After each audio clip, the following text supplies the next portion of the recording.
Hello friends, इस time पर की ये वीडियो आप लोगों के लिए बहुत ही ज़्यादा खास होने वाली है, क्योंकि इस वीडियो के अंदर बताया गया है कि किस तरह से इरफान भाई नक्श के सामने अपने ही कजन्स को मारने लगते हैं और फिर किस तरह से अनीका नक्श को लेकर कहती है कि तुम मुझे विधवा करके ही मानोगे। अगर ये वीडियो आप लोगों के लिए बहुत अच्छी लगी हो तो इस वीडियो को लाइक ज़रूर करें और ऐसी ही वीडियो पाने के लिए हमारे चैनल को सब्सक्राइब और ज्वाइन करना ना भूलें। आपकी राय इस वीडियो के कमेंट बॉक्स में ज़रूर लिखें। तेरी ये हिम्मत कि तू मुझे हाथ लगाएगा? उस लड़के ने नक्श को घूरते हुए ये कहा, क्योंकि नक्श ने उसकी कॉलर कस के पकड़ रखी थी। उस लड़के को पता था कि नक्श के सामने उसकी ताकत तो कुछ भी नहीं है, इसलिए एक ही झटके में उसने नक्श के हाथ पर वार किया और अपने आप को नक्श के चंगुल से छुड़ाया और 2 कदम पीछे जाकर अपना फ़ोन बाहर निकालते हुए एक नंबर डायल किया। इसी के साथ उसने वहाँ पर मौजूद लोगों को देखते हुए कहा, तुम लोगों को अभी बताता हूँ कि मेरे पीछे किसका हाथ है। इस दुकान को बंद नहीं करवाया तो मेरा नाम भी नबील नहीं। चलो एटलीस्ट हमें ये तो पता चल गया कि इस जवान लड़के का नाम नबील था। इरफान भाईजान, मुझे यहाँ पर कई लोगों ने घेर रखा है। नबील ने स्ट्रेट फॉरवर्ड होते हुए इरफान भाई से कहा, जल्दी से यहाँ मुझे छुड़ाने आ जाइए, मैं आपको यहाँ पर इंतज़ार कर रहा हूँ। जल्द ही फ़ोन की दूसरी तरफ से इरफान भाई की कड़क आवाज़ सुनाई दी। अब तुमने भाग क्या तमाशा खड़ा कर दिया? ये सुनकर भीड़ में मौजूद एक शख्स अचानक से बोला, इरफान भाई, कहीं ये लड़का इरफान भाई का छोटा भाई तो नहीं है? हाँ, मुझे तो कुछ ऐसा ही लगता है। और सूरत शहर में कितने इरफान भाई आ गए? ये भाई इरफान भाई है ना, टेरर। ओह, इरफान भाई टेरर। गॉड, ये हमने क्या कर दिया? इरफान भाई के छोटे भाई को कैसे अपॉइंट कर दिया? अब तो हमारी खैर नहीं। सभी को लगने लगा था कि नबील इरफान भाई का छोटा भाई है, और चूंकि अब नबील ने इरफान भाई का कॉल कर दिया था तो अब इरफान भाई अपनी फौज के साथ कभी भी यहाँ आ सकते थे। हालांकि उस हॉल में मौजूद सभी के पास एक अच्छा खासा पैसा था, लेकिन उसके बाद भी इरफान भाई जैसे पावरफुल इंसान को अपॉइंट नहीं कर सकते थे। खैर, वो अलग बात है कि अब इरफान भाई ने गुंडागिरी छोड़ दी थी, लेकिन अगर नबील वाकई में उनका छोटा भाई है तो क्या इरफान भाई आज बवाल मचा देंगे? ये सब सोचते हुए सभी के चेहरे पर डर दिखने लगा था। कुछ तो इतना ज़्यादा डर गए थे कि रिट्रीट करते हुए दिशाई एम्पोरियम से भागने की तैयारी में थे, और उनकी इस हरकत को नबील ने तुरंत ही पढ़ लिया। तुम सब यहाँ से जाना चाहते हो, लेकिन तुम में से कोई भी आज यहाँ से बचकर नहीं जा पाएगा। कड़क अंदाज में बोलते हुए नबील ने सभी को कहा, इरफान भाई, मैं तो इस एंटिक शॉप पर अपने 2 सामान बेचने आया था, लेकिन मुझे क्या पता था कि ये लोग मुझे ही यहाँ पर बांध देंगे। नबील ने सही इस बात छुपाई और मसाला लगाते हुए इरफान भाई के सामने अपने आप को विक्टिम खड़ा कर दिया। ऐसी बात है तो तुम मेरा भाई इंतजार करो, जोर से चिल्लाते हुए इरफान भाई पर पहुंच से नबील से बोल दिया था, मैं भी तो देखूं कि सूरत शहर में ऐसा कौन सा माइकल लाल पैदा हो गया जो मेरे छोटे भाई को बुली कर रहा है। वैसे नबील इरफान भाई का सगा भाई तो नहीं था, ये दोनों कजन्स थे। दरअसल इरफान भाई ने ही नबील को ही वो हीरे का टुकड़ा और ब्रेसलेट बेचने के लिए सूरत आने के लिए कहा था। उसे साफ साफ हिदायत भी दी थी, अगर उसे कीमत सही लगे तो वो उसे उन दोनों को बेच दे। अब नबील इरफान भाई के कहने पर वो सामान बेचने आया और यहाँ लोगों ने उसको घेर लिया था। इरफान भाई इस बात को अब कैसे ट्रोल कर सकते थे? नबील ने एक बार फिर से इरफान भाई को देसाई एम्पोरियम का एड्रेस सेंड किया और कॉल कट करने के बाद अपने दोनों हाथों को फोल्ड करके अपनी छाती से चिपकाकर खड़ा हो गया और एम्ब्रेस होते हुए उन सभी लोगों को देखने लगा। सुनिए मिस जूली मैडम, आप मुझे चुपचाप से 2 करोड़ रुपये और दे दीजिए, क्योंकि मेरे भाई साहब का गुस्सा बहुत ज़्यादा खतरनाक है। मैं तो फिर भी आपसे अच्छी तरह से पेश आ रहा हूँ, वो तो आपकी और आपके दुकान की काया ही पलट देंगे। मिस जूली इतने गुस्से में थी कि उसे कुछ भी बोल नहीं पाया गया। मिस जूली, मुझे लगता है कि आपको इस लड़के को पैसा दे देना चाहिए। इरफान भाई जैसे आदमी से पंगा लेने का कोई फ़ायदा नहीं है, उनके यहाँ आने से सिचुएशन और ख़राब हो सकती है। नक्श, तुम्हें ऐसा नहीं करना चाहिए था। अब इरफान भाई को तुम्हें ही जवाब देना होगा। सही है, ये सब इस जावेदी खानदान की यूजलेस दामाद की वजह से हुआ है। ना तो वो इस लड़की की कॉलर पकड़ता और ना ही इरफान भाई को यहाँ बुलाता। अब भुगतो, इसके चक्कर में आप सभी को भुगतना पड़ेगा। एक ही झटके में पूरा पासा पूरी तरह से पलट गया। कोई भी नबील से ये नहीं कह रहा था कि वो मिस जूली के 3 करोड़ रुपये वापस करे, लेकिन सभी नक्श को कटघरे में खड़ा करके उसे ही दोषी मान रहे थे। और उसकी बुराई भी करने लगे थे। दूसरी बात यह है कि उस ब्रेसलेट की तारीफ अगर नक्श ने नहीं की होती तो वो उसकी कीमत नहीं बढ़ाता। अगर कीमत नहीं बढ़ती तो अभी ऐसा कुछ भी नहीं होता।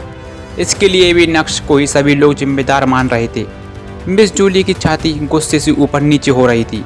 हालांकि 2 करोड़ रुपए और देना उनके लिए कोई बड़ी बात नहीं थी, लेकिन बिजनेस के उसूल को तो वो तोड़ भी नहीं सकती थी। करीब 15 मिनट के बाद 5 से 6 ब्रेकफास्ट देसाई एम्पोटेरियम के बाहर पहुंच गई थी। इरफान भाई पर्सनली अपनी फौज लेकर देसाई एम्पोटेरियम की तरफ बढ़ रहे थे। कौन है वो जिसने मेरे कजन भाई को बुली किया? अंदर आते ही इरफान भाई ने दहाड़ते हुए कहा। नक्श को छोड़कर वहाँ पर मौजूद सभी के चेहरे पर 12 बज गए थे।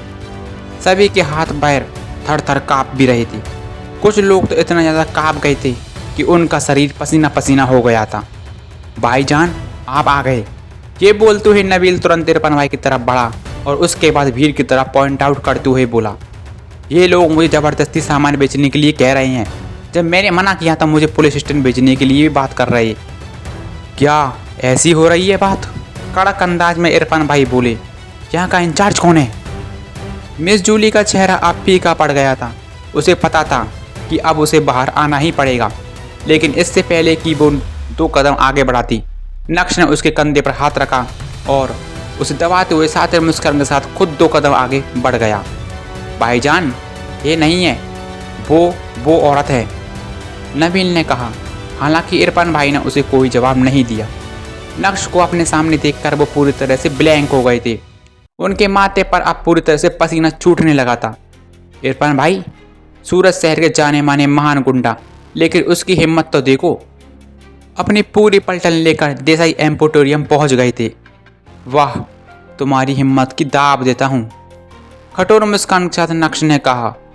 जैसे ही नक्श के मुंह से ये शब्द बाहर निकले, वैसे ही वहाँ पर मौजूद सभी लोग नक्श से दूर हट गए थे।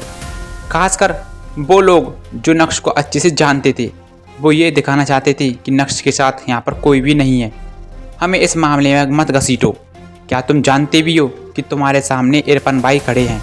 मार मार कर तुम्हारे शरीर की चटनी बना देंगे और फिर वो चटनी चाइना वाले आराम से स्वाद लेकर खाएंगे।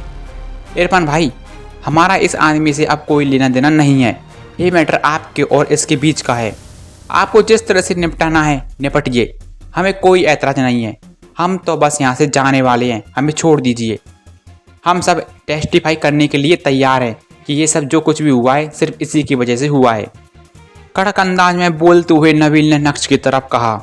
ओ हीरो, तूने मुझसे 5 करोड़ रुपए का हीरा क्या खरीद लिया? तू तो अपने आप को बहुत पावरफुल समझने लगा है। मैं तेरी 1 सेकंड में, लेकिन इससे पहले ज़्यादा कुछ नबील अपनी पूरी बात रख पाता, इरफान भाई ने उसके गाल पर उल्टे हाथ का थप्पड़ जड़ दिया। उल्टे हाथ का थप्पड़ जड़ने के बाद नबील के कदम डगमगाने लगे थे।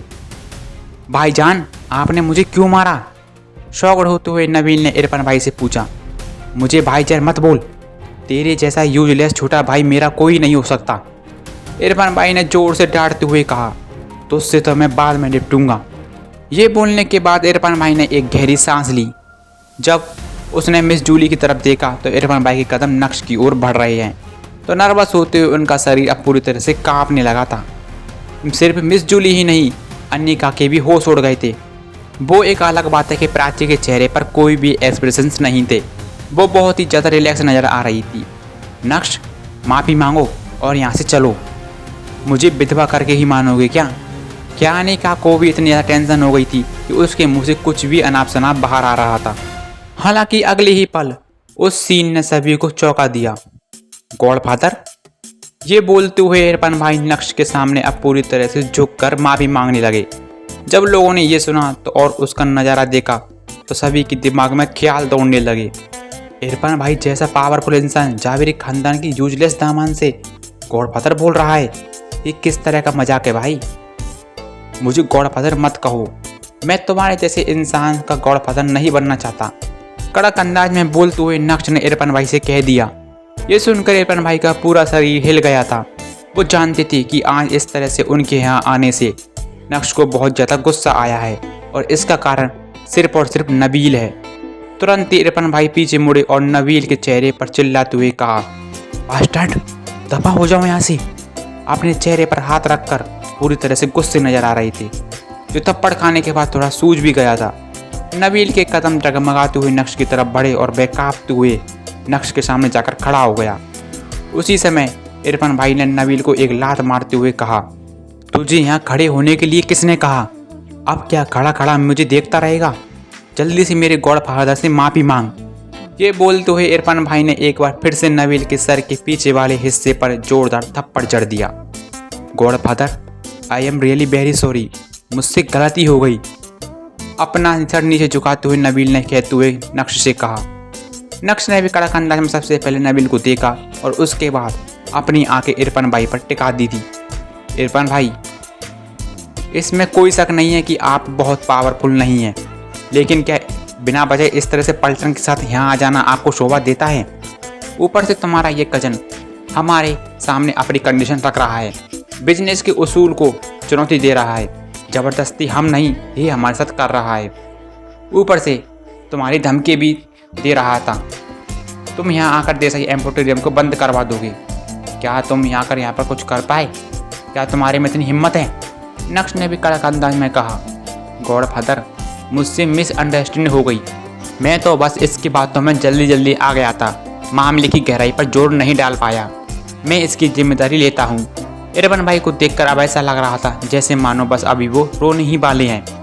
मिसअंडरस्टैंडिंग? कैसी मिसअंडरस्टैंडिंग? तुमने तो यहाँ आकर मामले को जानने की कोशिश भी नहीं की, बस तुम एक गुंडा होने का फ़ायदा उठाना चाह रहे थे। नक्श ने उसी कड़क अंदाज में बोलना जारी रखा। तुम्हें क्या लगता है कि अगर ये तुम्हारा भाई होता तो क्या हमेशा ये सही होगा? ये एंटी शॉप है, यहाँ पर ताकत से नहीं अकल और ध्यान से काम किया जाता है, और बिजनेस करने के कुछ उसूल होते हैं जो तुम्हारे इस भाई को बिल्कुल भी नहीं आते हैं। एक बार जब सौदा हो जाता है तो उसके बाद सौदा नहीं किया जाता। नो, बट गॉडफादर, मैंने एक्सपेक्ट नहीं किया था कि यहाँ चीज़ें कुछ इस तरह से होंगी। अपने चेहरे पर ऑकवर्ड मुस्कान को बरकरार रखते हुए पूरी इज्जत के साथ इरफान भाई ने नक्श से कहा, हाँ, तुम कुछ भी सोचो, कैसे भी कर सकते हो, तुम्हें तो सिर्फ मारना पीटना आता है ना, कभी तो अपने दिमाग का सही इस्तेमाल कर लिया करो।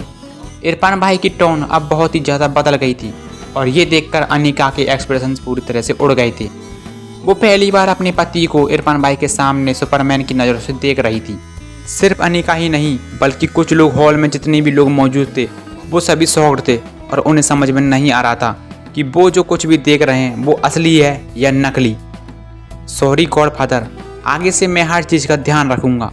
पूरी तरह से इज्जत के साथ नक्श के सामने झुकते हुए इरफान भाई ने कहा। लेकिन जब उन्हें नक्श की तरफ से कोई भी रिएक्शन नहीं मिला तो गुस्से में तुरंत ही वो पीछे मुड़े और उन्होंने नबील की छाती पर एक जोरदार लात से हमला किया और एक ही झटके में नबील को दिन में तारे नजर आने लगे थे। ये सब मेरी गलती है, मैंने ही तुम्हें लाड़ प्यार से बिगाड़ा है। तुम्हारी हिम्मत भी कैसी हुई मेरे गॉडफादर को प्रोवोक करने की? इसी के साथ इरफान भाई लगातार नबील पर लात और घूंसे से वार करने जा रहे थे। नबील के मुंह और उसकी नाक से खून बह रहा था और देखते ही देखते उसके 3 दांत भी टूट गए थे। कुछ ही मिनट में नबील का चेहरा सूजकर पूरी तरह से सुअर की तरह हो गया था। जब इरफान भाई ने देखा कि नबील पूरी तरह से धराशायी हो गया है, तब जाकर उन्होंने नबील को छोड़ दिया। अब आगे क्या होगा? क्या नक्श इरफान भाई को माफ़ करेगा या फिर यहाँ से उन दोनों का रिश्ता हमेशा के लिए ख़त्म होने जाएगा? नक्श का ये अंदाज देखकर पब्लिक का क्या पेन आएगा? पब्लिक को छोड़िए, अनिका का आप क्या रिएक्शन देखने को मिलेगा अपने सुपरमैन पति के साथ?